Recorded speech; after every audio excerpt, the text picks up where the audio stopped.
people that actually helped me kick off this series on January 12th. I thought it would be amazing if they helped me start this series. They came, Matthew and Terces Engelhart, the owners of Cafe Gratitude, the creators of the Abounding River board game, the Abounding River personal logbook, the Sweet Gratitude, and I Am Grateful recipe books.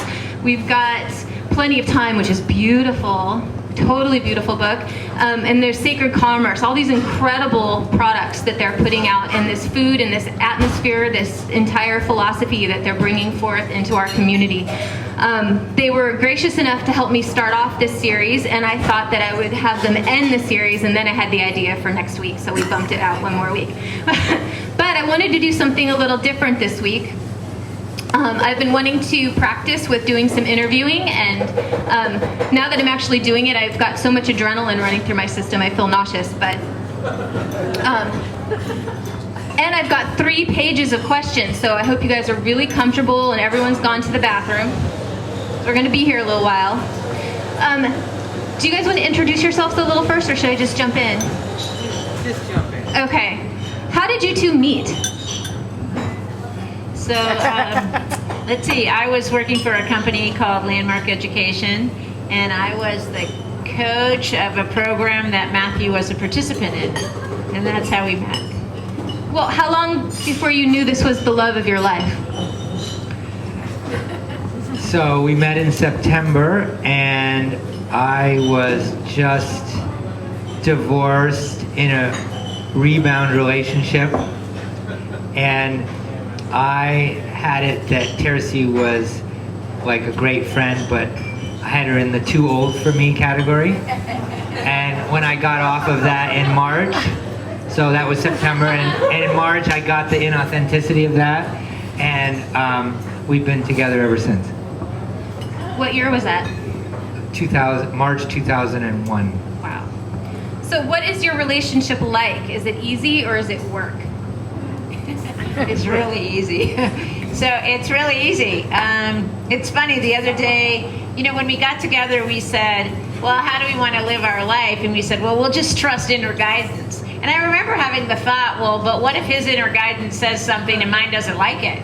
But it's interesting. Apparently, inner guidance never does that. Because just the other day, Matthew said, oh, I got this download.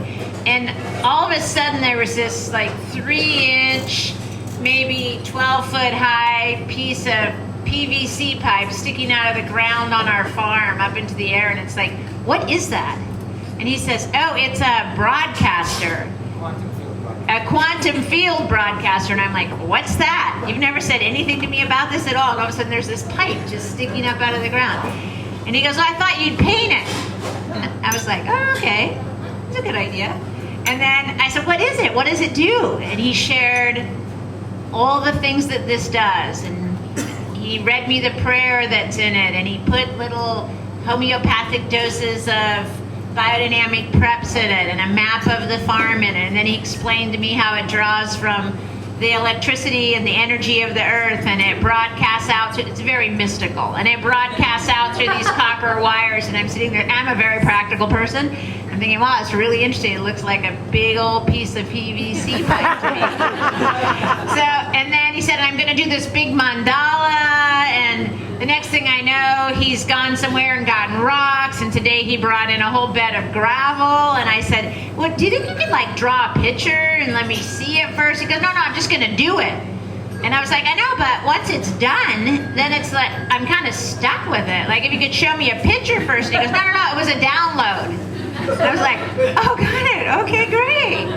Okay, good. It's great. I love it. And I got out there and I thought about, how do I want to paint it? What does it want to be? And he was like, I thought you'd do maybe some really bright colors. And then I went and looked to see what I had in paints. And all of a sudden I looked out and there's this amazing, I love sunflowers.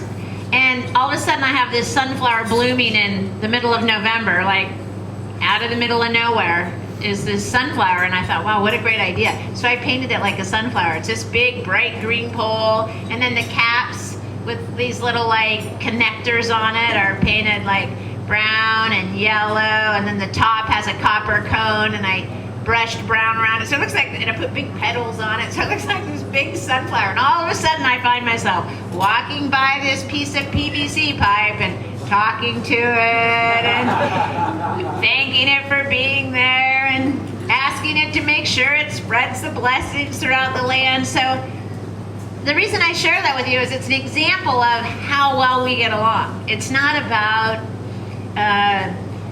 he has this thing he does called the Maddie Show.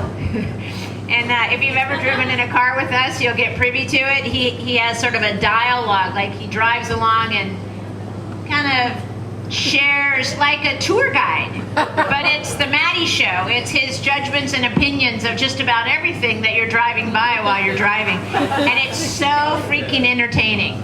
It's just like, I can't believe his mind says all those things, and I just listen as we go through, and he tells me what that restaurant serves and what's going on over there, what's going on over there, and can you believe there's a superstore for pets now? I mean, it's this ongoing monologue.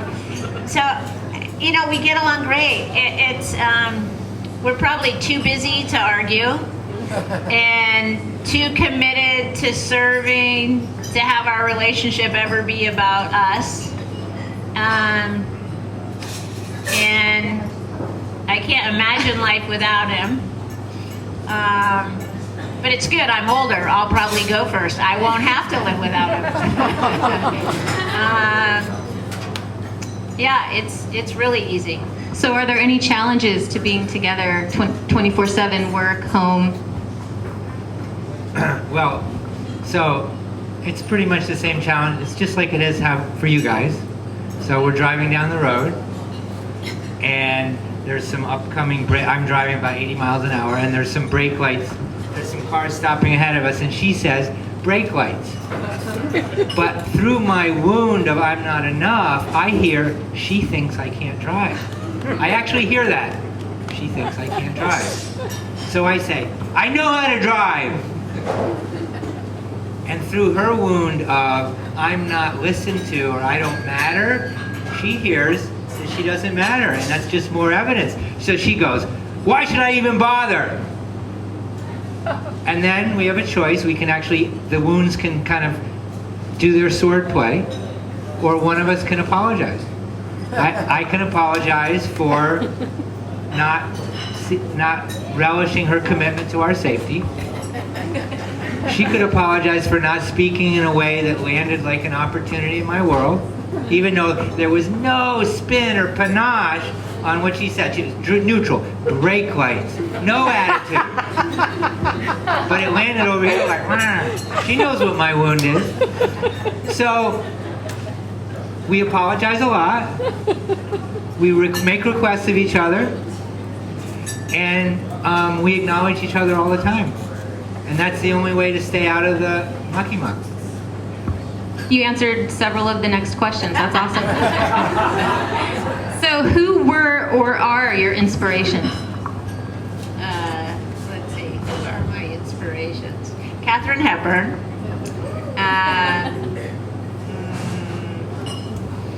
Jesus. Mary. Our employees. My grandchildren.